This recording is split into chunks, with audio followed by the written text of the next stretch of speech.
Hello everyone. Sir రీసెంట్గా నాకు drugs inspector job వచ్చింది. సో దీంతోపాటు నాకు ప్రీవియస్గా టోటల్గా ఇది 4th గవర్నమెంట్ జాబ్. సో ఇంతకుముందు VRO, Panchayat secretary, polytechnic college lecturer, so now drugs inspector. Okay, so ఈ జర్నీ గురించి మీతో షేర్ చేసుకుంటే ఎలా క్రాక్ చేశాను 4 government jobs including drug inspector. So మీకు యూస్ఫుల్గా ఉంటుంది ఈ జర్నీ గురించి చెప్తాను, ఈ వీడియో చేస్తున్నాను. ఓకే, సో అందుకు ముందు వెళ్ళే ముందు మీకు ఏదైనా డౌట్స్ ఉంటే ఒక వాట్సాప్ గ్రూప్ లింక్ ఇస్తాను. సో అందులో అడగచ్చు, లేదా మీరు కామెంట్ సెక్షన్లో కూడా అడగచ్చు. సో వాట్సాప్ గ్రూప్లో మీకు ఏదైనా చిన్న చిన్న నాకు తెలిసినవన్నీ హింట్స్ కానీ ఏదైనా సబ్జెక్ట్ రిలవెంట్వి పోస్ట్ చేస్తుంటాను.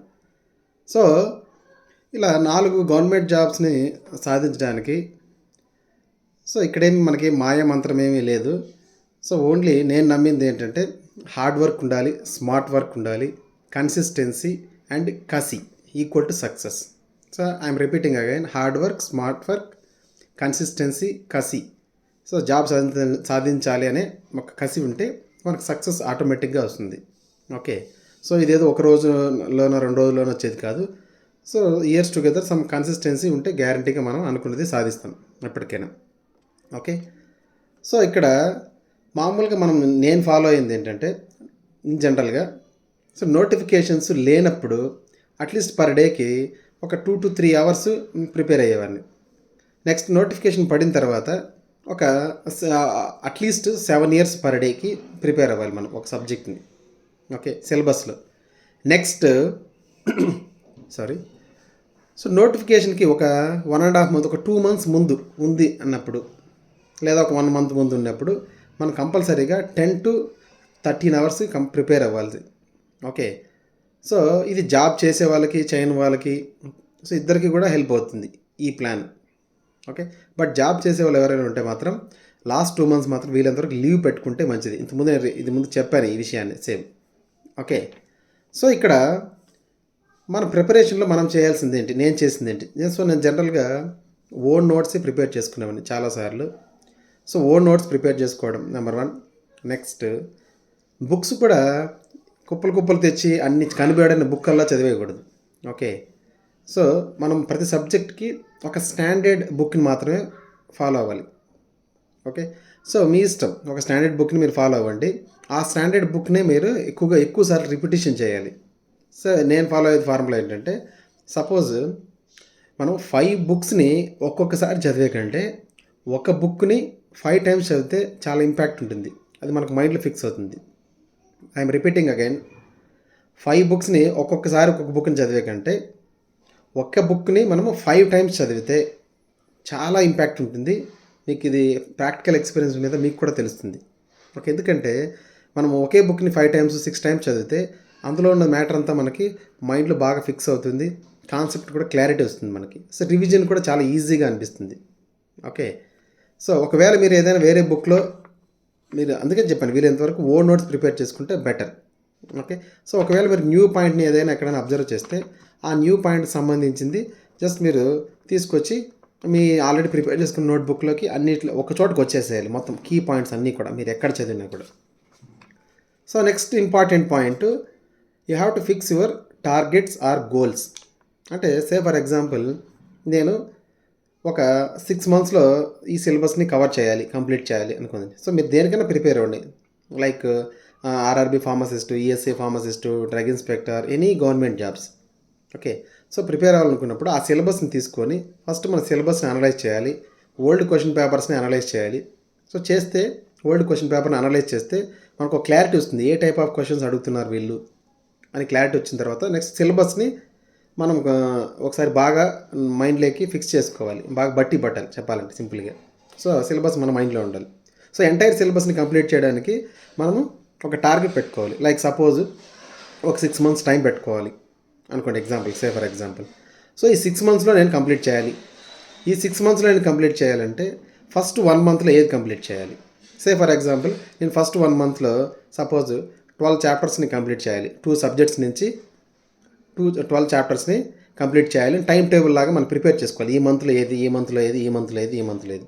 సో ఇలా మనం ప్రిపేర్ చేసుకున్నప్పుడు మనకు భయం ఉంటుంది. ఓకే, సో టార్గెట్ మన ముందు కనిపిస్తున్నప్పుడు ఓకే ఈ మంత్లో నేను కంప్లీట్ చేయాలి కాబట్టి మన మైండ్ అనేది చాలా షార్ప్గా పనిచేస్తుంది. ఇంతకుముందు కూడా నేను చెప్పాను ఒక వీడియోలో సేమ్ విషయాన్ని. ఓకే. సో ఇప్పుడు మనం సపోజ్ 12 చాప్టర్స్ కంప్లీట్ చేయాలంటే పర్ మంత్కి 1 మంత్లో మనం ఏం చేయాలి, ఫస్ట్ వీక్లో ఏం కంప్లీట్ చేయాలి, ఆ మంత్లో స్ప్లిట్ చేసుకోవాలి, ఇలా స్ప్లిట్టింగ్ చేసుకోవాలి. Okay. So 12 chapters in month అంటే ఒక మంత్లో ఒక వీక్లో మనం ఎన్ని కంప్లీట్ చేయాలి, 3 చాప్టర్స్ కంప్లీట్ చేయాలి. సో 3 చాప్టర్స్ ఒక వీక్లో కంప్లీట్ చేయాలంటే మనము పర్ డేకి ఎంత కంప్లీట్ చేయాలి, హాఫ్ చాప్టర్ కంప్లీట్ చేయాలి. ఓకే. సో ఆ డేకి హాఫ్ చాప్టర్ కంప్లీట్ అయిపోవాలి.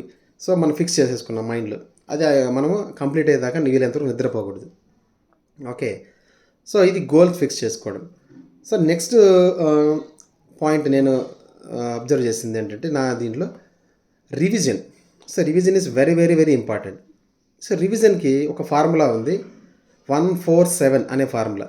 ఏంటి ఫార్ములా అంటే 147 అంటే ఒకసారి మనం చదివిన దాన్ని 1 అంటే ఫస్ట్ డే 1 డే తర్వాత. సో మనం చదివిన విషయాన్ని వితిన్ 1 డే లోపల రివిజన్ చేయాలి ఒకసారి. ఏదైనా చదవండి, న్యూ టాపిక్ చదివినప్పుడు మనం ఒక డే లోపల కంపల్సరీ రివైజ్ చేయాలి. నెక్స్ట్ 4 అంటే సేమ్ టాపిక్ని 4th డే మళ్ళీ రివైజ్ చేయాలి.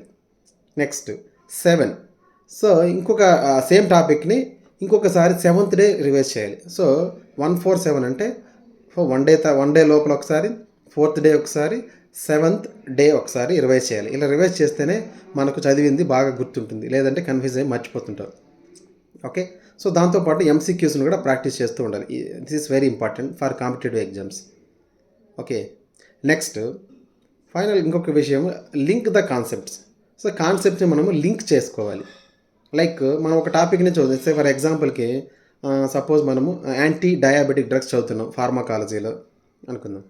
సో యాంటీ డయాబెటిక్ చదివినప్పుడు డైరెక్ట్గా సింపుల్గా డెఫినేషన్ చదివేసి క్లాసిఫికేషన్ చదివి దాని mechanism of action, something adverse reactions, indications, so ఇవన్నీ చూసే ముందు మనము ఇన్సులిన్ అనే వర్డ్ ఫస్ట్ డయాబెటీస్ ఎందుకు వస్తుంది, మనకి ఎందుకు వస్తుంది, ఇన్సులిన్ తగ్గడం వల్లనో లేదా ఇన్సులిన్ రెసిస్టెన్స్ వలన వస్తుంది. సో ఫస్ట్ ఇన్సులిన్ గురించి తెలుసుకోవాలి. ఇది మళ్ళీ అనాటమీలో చూసుకోవాలి మనం. ఓకే. సో ఇన్సులిన్ అంటే ఏమిటి, సో ఇన్సులిన్ మనకి యాక్చువల్ ఎక్కడి నుంచి వస్తుంది, ప్యాంక్రియాస్ నుంచి వస్తుంది. ఓకే. సో ప్యాంక్రియాస్లో ఏ సెల్స్ ప్రొడక్షన్ చేస్తాయి, ఐలెట్స్ ఆఫ్ లాంగర్హాన్స్. సో ఆ ఐలెట్స్ ఆఫ్ లాంగర్హాన్స్లో మళ్ళీ ఏ టైప్ ఆఫ్ సెల్స్ ఉంటాయి, ఆల్ఫా, బీటా, గామా, డెల్టా అని ఉంటాయి. సో ఆల్ఫా సెల్స్ నుంచి ఏమొస్తుంది, గ్లూకగాన్. బీటా సెల్స్ నుంచి ఇన్సులిన్ వస్తుంది. ఓకే. సో ఇన్సులిన్ ప్రొడక్షన్ తగ్గిపోవడానికి లేదా ఇన్సులిన్ రెసిస్టెన్స్ రావడానికి కారణం ఏంటి, సో ఈ రెండింటి వల్లే మనకు డయాబెటీస్ అనే ప్రాబ్లం వస్తుంది. మళ్ళీ ఈ డయాబెటీస్లో ఎన్ని టైప్స్ ఉన్నాయి, type 1, type 2. Okay. So type 1 ఎందుకు వస్తుంది, టైప్ 2 ఎందుకు వస్తుంది. ఓకే. సో ఇలా మళ్ళీ నెక్స్ట్ ఇన్సులిన్ ఎలా వర్క్ చేస్తుంది, దాని మెకానిజం, దాని అనాటమీ, ఫిజియాలజీ మనం చూడాలి, కంప్లీట్గా అనాటమీలో చూసుకోవాలి ఇవంతా కూడా. ఓకే. సో ఇవంతా తెలిసినప్పుడే మనకి ఇక్కడ బోత్ అనాటమీ, ఫిజియాలజీ క్లారిటీ వస్తుంది, ప్లస్ ప్యాథాలజీ అంటే దేని ఎందుకు వస్తుంది ఈ ప్రాబ్లం అనేది ఒక క్లారిటీ వస్తుంది. ఈ క్లారిటీ వచ్చినప్పుడు మనం ఈజీగా తర్వాత ఫార్మకాలజీలో ఉండే యాంటీ డయాబెటిక్ డ్రగ్స్ చదివితే మనకు ఒక ఫుల్ క్లారిటీ వస్తుంది. ఆ క్లాసిఫికేషన్స్ కూడా సో చాలా ఈజీగా మనకు గుర్తుంటాయి, బట్టి పట్టాల్సిన పని లేదు ఎక్కువగా. డ్రగ్స్ అయితే బట్టి పట్టాలి కానీ, బట్ ఆ క్లాసిఫికేషన్స్, మెకానిజమ్స్ని మనకు అనాటమీ, ఫిజియాలజీ క్లారిటీ ఉన్నప్పుడు అది ఒక క్లారిటీ ఉంటుంది. ఓకే. సో ఇలా మనము ప్రతి టాపిక్ని ఒక వర్డ్ చూసామంటే దానికి ఉన్న లింక్ మొత్తం చదువుతూ ఉండాలి. ఎప్పుడు కూడా అక్కడికక్కడ ఓన్లీ ఆ వర్డ్ మాత్రం చదవడం కాదు, ఆ వర్డ్ వెనుకున్న హిస్టరీ, దానికి సంబంధించిన కంప్లీట్ డేటాని మనం ఒకసారి చదివితే ఇప్పుడు ఇంకా ఈజీగా ఉన్నాయి. లైక్ ఏఐ యూజ్ చేసుకోవచ్చు, ChatGPT. ఓకే. లేదంటే సంథింగ్ ఎల్స్, గూగుల్ కానీ ఏదైనా మీకు నచ్చింది. సో మీరు ఎనీథింగ్ యూజ్ చేసుకోవచ్చు. సో యూజ్ చేస్తే సో అందులో మనకి ఈజీగా వచ్చేస్తుంది కాన్సెప్ట్స్ అన్నీ. సో అలా ప్రతి వర్డ్ వెనక మనకున్న కాన్సెప్ట్ని క్లారిటీగా చదివినప్పుడే మనకు సబ్జెక్ట్ అలా బిల్డ్ అవుతూ ఉంటుంది. ఓకే. సో ఇలా నేను చేసింది యాక్చువల్గా ఇది.